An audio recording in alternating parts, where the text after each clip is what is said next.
The Duke of Cambridge is still angry at how Mr Bashir tricked the late Princess of Wales into sitting down for an interview in 1995, according to a source. However, the insider added, Prince William is enough media savvy not to hold the current BBC to account for mistakes made more than 2 decades ago. The source, described as a friend, told the Daily Mail, his anger was palpable, but he went away and did his research and placed the issues in their true historical context. While he is still furious about the way in which his mother was duped, he is not going to hold our national broadcaster to account for something that happened a quarter of a century ago. Princess Diana spoke to Mr Bashir during a special panorama program in November 1995, 3 years after separating from Prince Charles. During the bombshell interview, the Princess of Wales famously said there were 3 people in her marriage, hinting at the Prince of Wales' extramarital relationship with then Camilla Parker Bowles. Charles and Diana finalized their divorce in August 1996, only a few months after the interview was aired. In a blistering statement read by Prince William in May last year after the publication of the results of the Lord Dyson independent inquiry into how Mr Bashir obtained his interview with Princess Diana, the Duke said the interview made a major contribution to making my parents' relationship worse. Branding Mr Bashir a rogue reporter, the Duke also said, what saddens me most, is that if the BBC had properly investigated the complaints and concerns first raised in 1995, my mother would have known that she had been deceived. She was failed not just by a rogue reporter, but by leaders at the BBC, who looked the other way rather than asking the tough questions.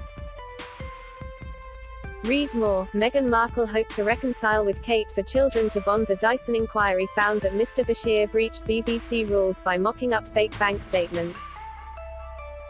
With these fake documents falsely suggesting individuals were being paid to keep the Princess of Wales under surveillance, the report stated the journalist deceived Princess Diana's brother, Earl Spencer, into being introduced to his sister.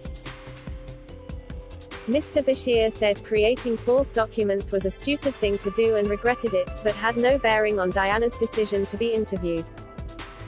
A note written by Diana and included in the Lord Dyson report stated she had no regrets about the broadcast and she had not been shown any fake documents. Don't miss Meghan Markle's bulletproof smile drops with Kate Will Pics, Royal Live, William Hatcher's new master plan to make Andrew vanish, LIVEBLOG, Meghan's firm gesture to Harry, signals of anxiety, analysis. Nevertheless, Lord Dyson said the BBC, during its internal probe in 1996, should have considered the possibility that the documents were shown to her brother.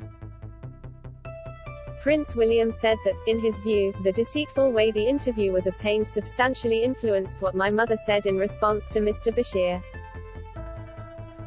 The future king also stated the interview had no legitimacy and should never be aired again. Following the inquiry, the BBC reportedly wrote apologies to the Dukes of Sussex and Cambridge, Prince Charles and Earl Spencer. A few months after the publication of the Lord Dyson report, Prince William was reportedly left upset by another BBC programme, a 2-part documentary titled The Princes and the Press. The documentary looked into the relationship between Prince Harry and Prince William with the media and how they have been covered between 2012 to 2021. The programme featured allegations surrounding the Duke and Duchess of Sussex's departure from the firm and Britain. The 3 royal households, Buckingham Palace, Kensington Palace and Clarence House, issued a rare joint statement in response to the programme. It read, "A free, responsible and open press is of vital importance to a healthy democracy." However, too often overblown and unfounded claims from unnamed sources are presented as facts, and it is disappointing when anyone, including the BBC, gives them credibility. The BBC said the programme was about how royal journalism is done and features a range of journalists from broadcast and the newspaper industry. Shortly after the broadcast of the first part of this programme, it was claimed the Duke and Duchess of Cambridge had chosen to have the special carol service at Westminster Abbey led by Kate aired by ITV rather than the BBC. Earlier this month, the BBC was granted the privilege to co-host and broadcast the spectacular party at the Palace, as part of the Platinum Jubilee celebrations.